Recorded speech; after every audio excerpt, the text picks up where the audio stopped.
So the reverse lunge, I explained about lunges. If you haven't watched that video, go back and watch that. The reverse lunge is our regression from a forward lunge. As I always say, you should always have something, a way to make an exercise easier for somebody. So with a lunge, by definition, you're going forward. A reverse lunge, and a lot of people you will see, they won't struggle because it's easier to step back than it is to go forward. It takes a lot of the deceleration out of it. So again, if you have a person, a beginner, someone who scored poorly on the screen, on the lunge part of the screen, this would be a good option, you know, to go reverse. And or if you want to make this easier, then I'd put them on the TRX. But a reverse lunge, they start nice neutral, standing upright, great posture. I'm just going to step backwards so my center of mass stays here, right over my body. The key is, again, I'm going backwards. Make sure they're sitting over the glute. Don't have someone just take the step and kind of be leaning forward. You want to see them coming here.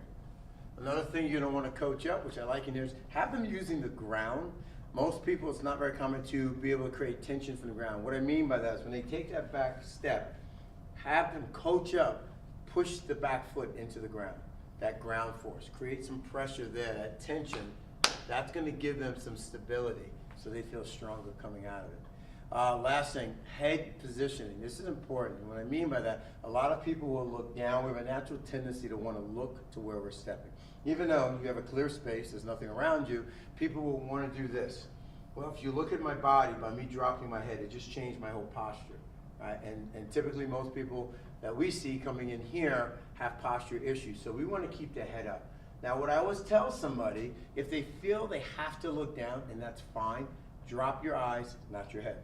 So I can just look, and I'll look at you guys. I can look down without dropping my head. But you as a coach, don't let them drop the head, because that changes the neck alignment, and that's going to change their whole body mechanics. We want to reinforce. If you want to give them a cue, you can give them a visual cue, and just say, look at something. You know, look at the J&D logo, look at the parking lot, look at the water fountain. Give them something to look at as a target where their eyes go. Typically is where their head will go. So that'll help people out quite a bit too. So that's your reverse lunge.